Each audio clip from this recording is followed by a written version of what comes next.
Last month, a memorable exchange with Marjorie Taylor Greene in the House Oversight Committee added a colorful new phrase to the congressional record. Can you tell us what led up to that? Or is there anything that we didn't see that precipitated that? No, it's just that Marjorie is a little slow. Mm-hmm. Yeah. Do you know what we're here for?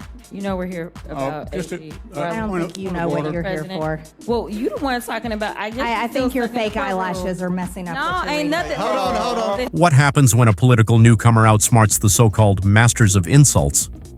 Jasmine Crockett just gave us the answer, and let's just say it ruffled a few orange feathers.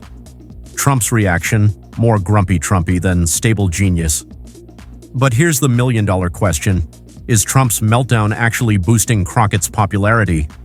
Stick around because one clever comeback might have just rewritten the rules of political mudslinging for good. Before we dive deeper, can I ask a quick favor? If you're enjoying this content, please hit that like button and subscribe to the channel. Over 98% of you watch without subscribing. It's free, takes 1 second, and helps us big time. Did you click it? Awesome. Thank you. Now, back to the drama. Alright folks, let's talk about the new kid on the block making serious waves in Congress. Jasmine Crockett, the freshman rep from Texas with razor-sharp wit and a tongue that cuts through nonsense like a hot knife through butter. But she didn't know her next opponent would be none other than the Queen of Chaos herself, Marjorie Taylor Greene. Picture the scene, a stuffy committee hearing room full of over-rehearsed politicians in press suits, trying desperately to look important. But today, something was different. MTG, as she's not so affectionately known, was in full rampage mode, launching personal attacks at Crockett like she was tossing Halloween candy. Only this time she picked the wrong target. So then, and the hearing was supposed to be about the AG, right? So we're supposed to be talking about AG, Merrick Garland, and she starts talking about Judge Merchan. So now I'm upset because it's already late at night. I've been here all day, ready to work. Y'all aren't here, and you're still talking about that failed trial. So I had to ask her if she understood because she's not the brightest. Now, most newbies would have been shaking in their boots, maybe even shedding a tear or two, but not Jasmine, not our girl. She sat there cool as a cucumber, probably daydreaming about what she was going to order for lunch. You could practically see the gears turning as she lined up her response. The room was tense. You could cut the air with a knife. Everyone held their breath, waiting to see if the rookie was about to fold under pressure. Was she going to stammer, freeze, make a quiet exit? Nope. Crockett did the unthinkable. She locked eyes with MTG and dropped a verbal bomb so spicy even veteran politicians probably needed a minute. She called out Greene's bleach-blonde, bad-built butch body, and it was straight-up nuclear. Mic dropped. The room exploded. Gasps, wide eyes, and a few brave souls couldn't help but let out some well-earned snickers. It wasn't just a comeback, it was a moment. But nevertheless, so there was a lot of time that passed, but it was clear that he was about to rule the wrong way. Did you hear from everybody then afterwards in your life? Because I was like, okay, we have to put this on the show right now. So we're having a hearing about the fact that you don't have the audio recordings from the AG. Got it. Because you can't hear him anyway. So what do you need it for? It was like watching the C-SPAN edition of Mean Girls, but with way more side-eye and way less cafeteria. Crockett's zinger spread faster than gossip at a high school lunch table, and before you could even say viral tweet, she had become an overnight sensation. But buckle up, folks. This political soap opera was just heating up. Because little did Crockett know, her savage clapback was about to catch the attention of a certain orange-tinted former president. And we all know how much he loves a good Truth Social, rant. Hold on to your phones, people. Crockett's comeback was about to break Twitter faster than Trump breaks. Well, the truth. Now here's the million-dollar question. Can one spicy line turn a political nobody into America's newest obsession? Turns out, absolutely yes. Faster than you can say viral meme, Crockett's takedown lit up the Twitterverse like wildfire. Suddenly, everyone, and yes, even their grandma, was buzzing about the bold freshman rep who dared to sass the one and only MTG. It felt less like Congress and more like America's Got Talent, only instead of singing, Crockett was serving burns hotter than a Texas summer. And ultimately, she, just She attacked you She personally. did. She did. Yeah, she started it. She did. Bleach blonde, Bad build. butch body. butch body. That's right. Was that floating around in your head before this? No. No. Holy cow! That just came out. The memes. They started popping up faster than Trump's excuses after a bad payday. One showed Crockett as Wonder Woman, deflecting MTG's nonsense with SAS-powered bracelets. Another had her hosting Roast Battle, Congressional Edition with a mic in one hand and the Constitution in the other. But the personal favorite? A side-by-side of MTG and a bottle of bleach with the caption, "Spot the difference, I'll wait."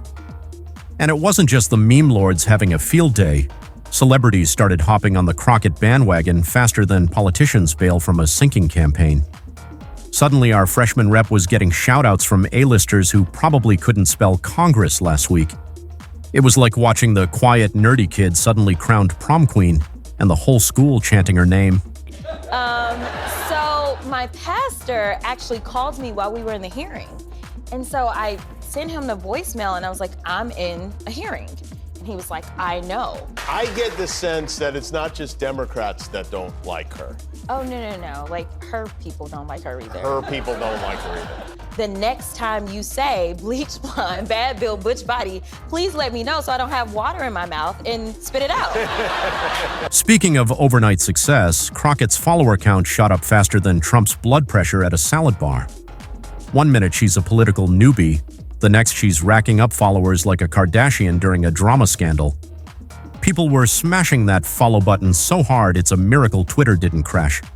Of course, with great viral fame comes even greater curiosity. Suddenly, everyone was asking, who is this queen of clapbacks? Turns out Crockett's got more layers than an onion at a burger joint. She's not just a sharp-tongued one-hit wonder, she's the real deal. Before she was handing out congressional burns like party favors, Crockett was serving justice in the courtroom. Yep, she's a seasoned lawyer, an activist, a fighter for real causes. Long before she ever set foot on the House floor, it's like she's been training her whole life to face off with the political wolves of Washington. And now, she's added Sassmaster to her already stacked resume. The clash between Crockett and MTG was so epic it felt like the rest of DC just paused. Policy debates, please? Who wants budget spreadsheets when there's a live Twitter roast more savage than a Game of Thrones finale? Pretty sure CNN had to blow the dust off their breaking news banner, and for once it wasn't about Trump. In the end, Crockett didn't just survive the showdown, she thrived. She stepped into the spotlight and showed the country that in today's political arena, you don't need decades of experience, just a spine, a smartphone, and a devastating sense of humor. It's like David versus Goliath. Goliath, only this time David's armed with a killer tweet and zero patience for nonsense. And just when the dust started to settle, boom, guess who finally decided to crash the party? Yep, Trump. And boy, did he make an entrance. I've got to do what's right for me.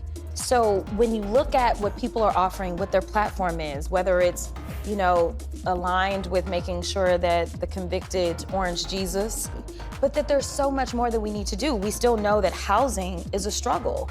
So many people are not able to build that generational wealth because they can't buy a home right now because of interest rates. And does it look like divisiveness, or does it look like someone who at least may not be perfect and I may not agree with wholeheartedly, but I know he's at least working for me? After staying unusually quiet during the initial Crockett MTG showdown, our favorite ex-president must have finally gotten his tiny hands on a working phone. Suddenly, the internet was flooded with more capital letters than a toddler's first attempt at typing. Trump's Twitter tirade? It was like watching a human volcano erupt, all hot air, no substance. His rant was a masterclass in how not to use social media, complete with more exclamation points than a teenage girl's diary. It was as if his caps lock key got stuck and he just decided to ride the chaos.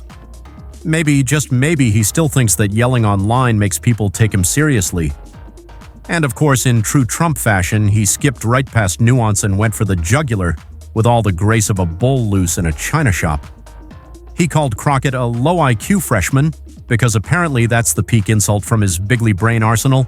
It's like he's still playing insult bingo. using a card he printed in 2016. That's right. We're raising money. Come up with some other phrases that you could use if you run into Marjorie again, all right? Hoagie head, horsehair, Hitler happy, hate hobbit. QAnon, hot pocket, gazpacho, goblin, guinea pig. Tugboat torso, Trump stump, too big Tanya Harding. Come on, Donnie. We expected more from the guy who gave us hits like Crooked Hillary and Sleepy Joe. But here's the kicker. Trump actually accused Crockett of disrespecting Georgia. That's rich, coming from the same guy who tried to turn the state into his personal flip-the-results playground. It's like accusing someone of jaywalking while you're setting fire to the forest. The irony was thick enough to spread on toast. Political analysts had a field day. They called out Trump's go-to deflection tactics faster than you can say fake news. It's like he's out here playing 4D chess, except the only move he knows is playing the victim. The funniest part? Trump's meltdown didn't hurt Crockett. It boosted her into orbit. It's like he's got a reverse Midas touch now. Everything he tries to trash turns to gold. People who had never even heard of Crockett were suddenly riding hard for Team Jasmine. It's almost like Trump's seal of disapproval has become the hottest political endorsement on the market. Late-night comedians couldn't resist either, and Jimmy Kimmel, he went in. He said Trump's tweets were like his hair, wild, uncontrollable, and desperately in need of professional help. Ouch. That's gotta sting more than a bad spray tan in a rainstorm. But the real twist? Even some Republicans started expressing support for Crockett. Yeah, read that again. It was like watching your buttoned-up uncle suddenly go viral for TikTok dances. Unexpected, slightly weird, but oddly entertaining. Pundits were left scratching their heads like they'd wandered into an alternate universe where Trump's party loyalty came with a side of sass appreciation. And Crockett? Oh, she wasn't about to waste that momentum. She kept the comebacks coming, dishing out burns hotter than a Texas BBQ pit on the 4th of July. It was like watching a tennis match where one player brought a racket and the other showed up with a sledgehammer. Guess which one was Trump? Political commentators ate it up like the last slice of pizza at a frat party. They praised Crockett for using humor as armor, calling her a new face of political resilience in the age of bullies with Wi-Fi. It was like she cracked the code, fight fire with funny, and walk away looking like a boss. This entire kerfuffle turned into a real-life case study in how to dominate political discourse with nothing but words. It was like watching a masterclass titled, How to Win Friends, Roast Enemies, and Set Twitter on Fire. If that book had a chapter called, How to Drag Your Opponent. So hard they need aloe vera, Jasmine Crockett just wrote it. She proved you don't need a big stick when you've got a tongue sharp enough to slice through steel, or at least a smug insult. Crockett didn't just survive Trump's attack, she thrived on it. She rose from the ashes of his all-caps tantrum as a symbol of unapologetic resistance to political bullying, reminding everyone that sometimes the best defense is a relentless offense with a side of killer comedy. It wasn't David versus Goliath. It was David with an iPhone, a Wi-Fi signal, and a Twitter account, launching digital slingshots that hit harder than half of Congress on a good day. So hang on to your MAGA hats, folks. Because while Trump was rage-tweeting in circles, Crockett was busy rewriting the rules of political warfare. Who would have thought one perfectly timed zinger could hit harder than a primetime debate? It's like Crockett found the cheat code for modern politics, and now the rest of Washington is scrambling to figure out which button combination she just used. Remember when politics was all stiff suits, dry speeches, and empty promises? Yeah, those days are going extinct faster than a fact check at a Trump rally. Crockett's verbal takedown wasn't a one-hit wonder.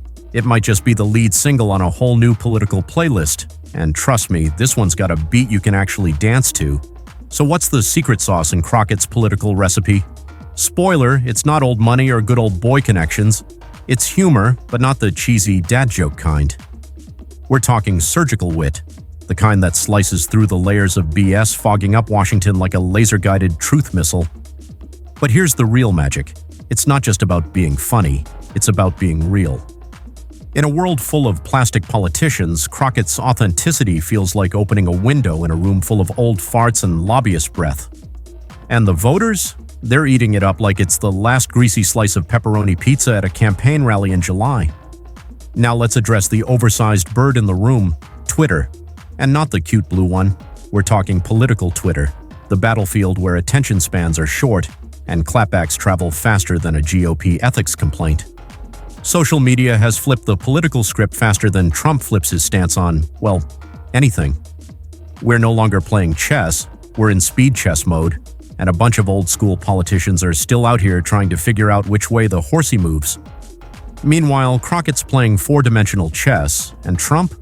He's over in the corner trying to win a game of Connect 4 against himself, and she's not alone.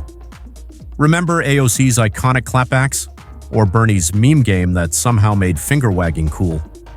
This new generation of politicians isn't just throwing policy points, they're serving memes, sass, and fully baked platforms, and voters are loving it. Of course, not everyone's built for this. Remember when Ted Cruz tried to be funny online? Yeah, me neither. His attempts at humor were about as memorable as his Cancun escape, which is saying something considering he basically ghosted Texas during a blizzard. Now the eggheads, the political experts, are scrambling to weigh in on this trend. Some say it's the best thing since sliced bread. Others think it's as dangerous as giving Trump a second shot at the nuclear codes. But here's the one thing they all agree on. In the war for attention, humor cuts through the noise like a hot knife through butter. And Crockett. She's not just cutting through, she's setting the standard. As one expert put it, Jasmine Crockett's talent for wielding humor has launched her as a rising force in politics, proving that authenticity and quick wit can hit harder with voters than any policy paper. In today's social media-fueled era, being real and funny might just win you more hearts than being rich and orange. But here's the million-dollar question. Is this just a viral moment, or are we witnessing the dawn of politics 2.0? Are we entering a world where memes carry more weight than manifestos? Where a fire tweet lands harder than a policy plan?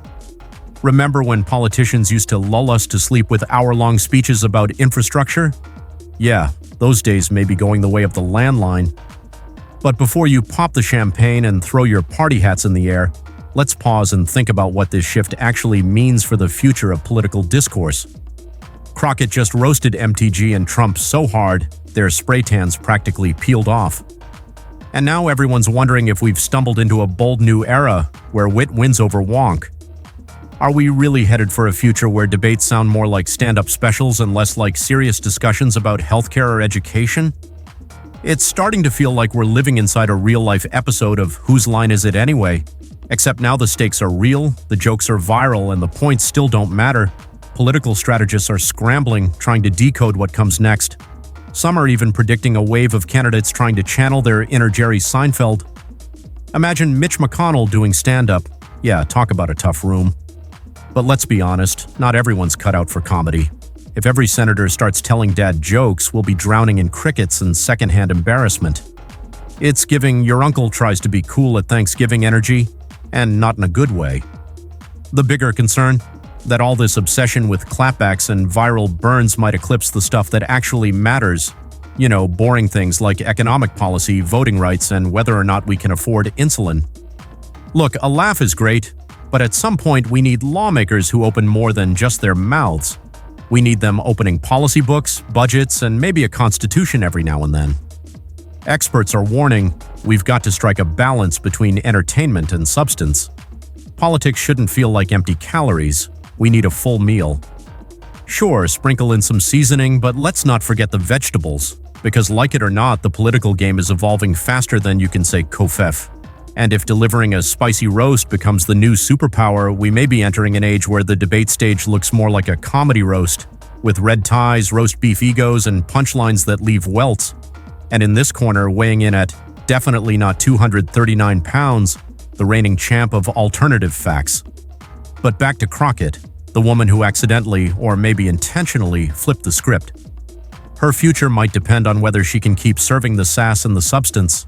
It's a high-wire act, like juggling flaming torches in front of a crowd while making sure the tent doesn't burn down.